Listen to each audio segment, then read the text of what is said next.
hypervigilance, how did that rule my life and still does? I mean, my nervous system, I feel like it exploded in the first incident of sexual abuse, and I've been putting the pieces together ever since. So when I woke up the next morning from the abuse, I had my first ever migraine, and I had migraines every week. So I would do okay during the week at school. Like you, I used studying as a way to cope, and I enjoyed my studies. But on the weekends, I would inevitably get a migraine, and I called it an eye ache at that time. I was just out on the couch, unable to move. And I also had insomnia when I was 11, and my stepmother took me to the doctor and they checked for an iron deficiency, so looking for the physical problem. Yeah. And I wanted to tell my dad and my stepmother that the abuse was taking a toll. And a couple of times I crept downstairs when I was having insomnia to tell them. But if they were not getting along and they were in unhappy moods, I didn't want to make things worse. And if they were in a good mood, I didn't want to wreck that. So I had no time when it was appropriate to bring up this thing. Yeah. I was very much, and the reason that well, it's not the reason I went back to my stepfather's house, but one of the things that happened to get me back there summer after summer is that I insisted on going back and never telling my mother what had happened to me. In retrospect, that should have been a screaming red flag to my stepmother and father that I was in deep distress and didn't know who I was or what, or if I mattered at all. My mother's emotional health was at the top of my mind. But instead, it just worked so well with their wish to pretend it hadn't happened. So right from the start, I was so shattered inside that I just was looking around to others and to see how they were doing, and to feel safe, I needed them to be okay. Well, you've just given, when you said you would have liked to have shared this with your father and stepmother, but if they were getting along, you didn't want to ruin that. And if they weren't getting along, you didn't want to make things worse. So in other words, you were really hyper vigilant to their relationship Yes, and how they were. yes. And it was also with my mother and stepfather.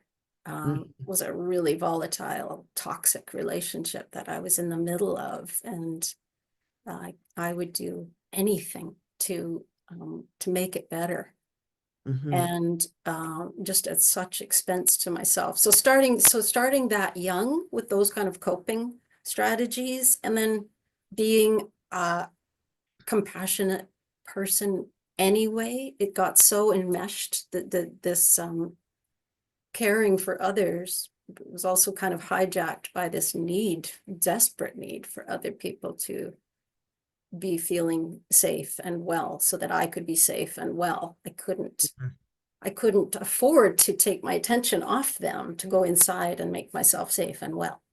Yes. That's Yeah. And hypervigilance. I like the word because it sounds like the nervous system being involved. It was very much a physical It is. Yeah. experience, Yeah.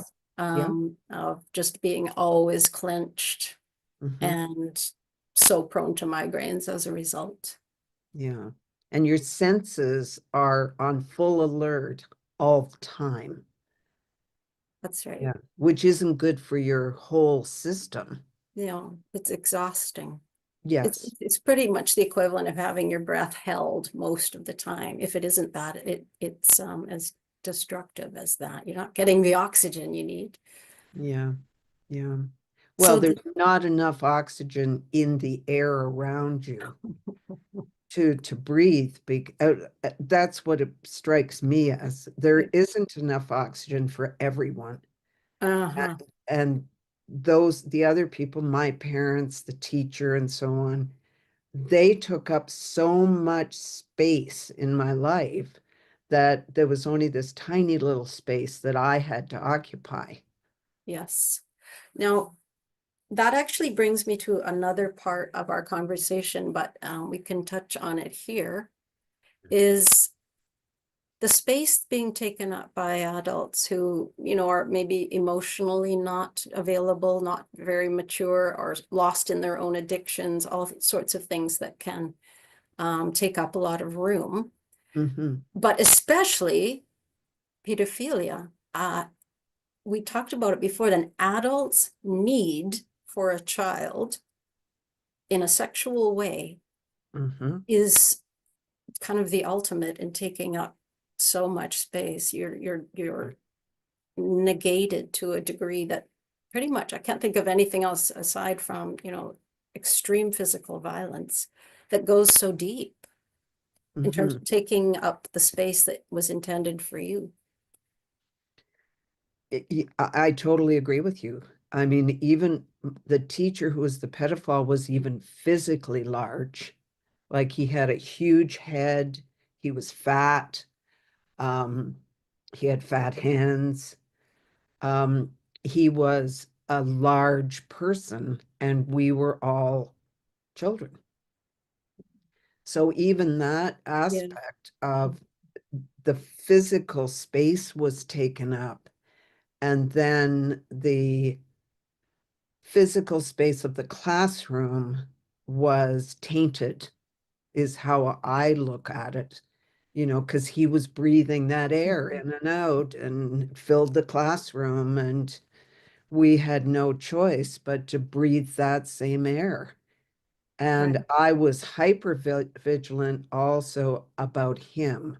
Who was he looking at? How was he looking at the girls? Who was he looking at first? Was he looking at this aspect of her?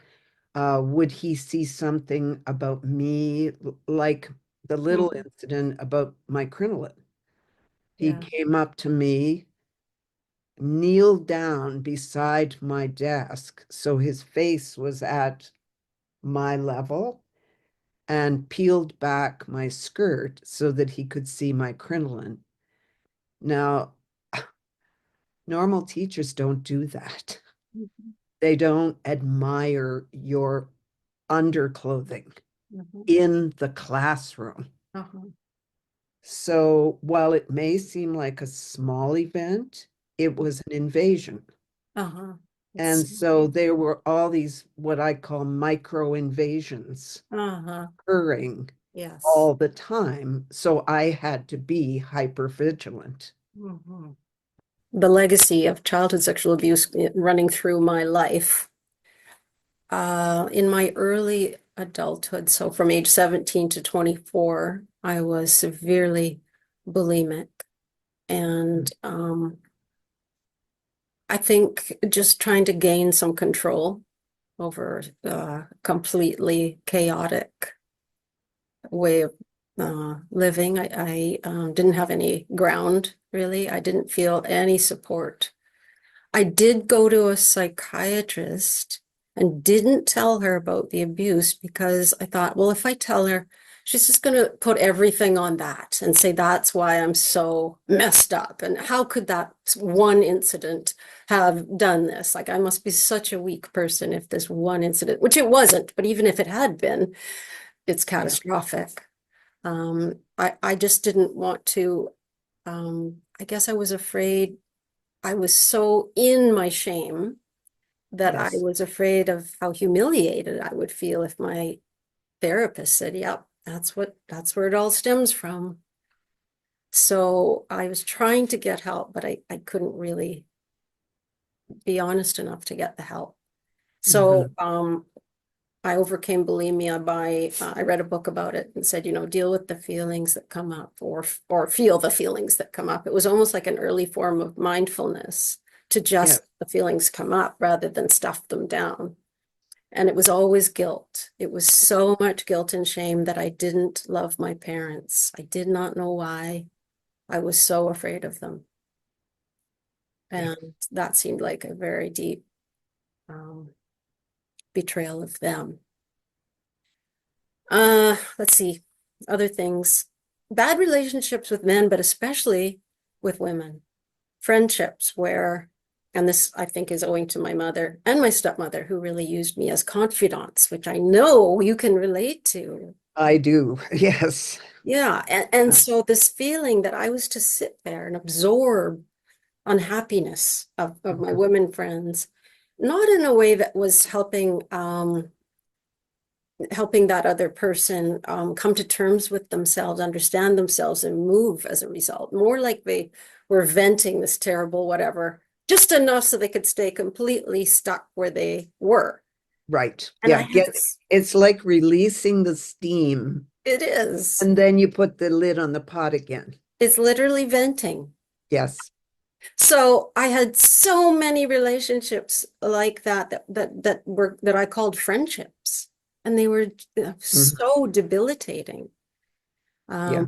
Right up until I was about 50, I had that kind of friendship, at least one friendship that was like that. And I mean, I suppose I was using it in a way because that person always seemed to have a lot more trouble, more problems than I did. So it was an easy way. I think you said that about husbands that needed fixing, right? Just Right. it's an easy way to just get off my own problems and look at someone else's and think I was doing okay. Yes. Yeah. So, and yes, and even really casual relationships and the isolation you were talking about, this feeling of owing, a sense of owing. Um, I still feel it that, that if one of my neighbors is outside and I am walking past and I'm just having a shit day and I don't want to talk, I always say hi. And then often I get into a conversation I have no resources to handle. I just Right. wish I could walk past, hi, and then go. But no, there's something in me that feels this owing, owing, owing. And I know that's a kind of common sense that a lot of women have. Oh, yes. And I just Yes, think it's we do. exacerbated by this sense that of what I owed my family, which was total self-negation. Silence. Yeah, Yes, silence. yeah.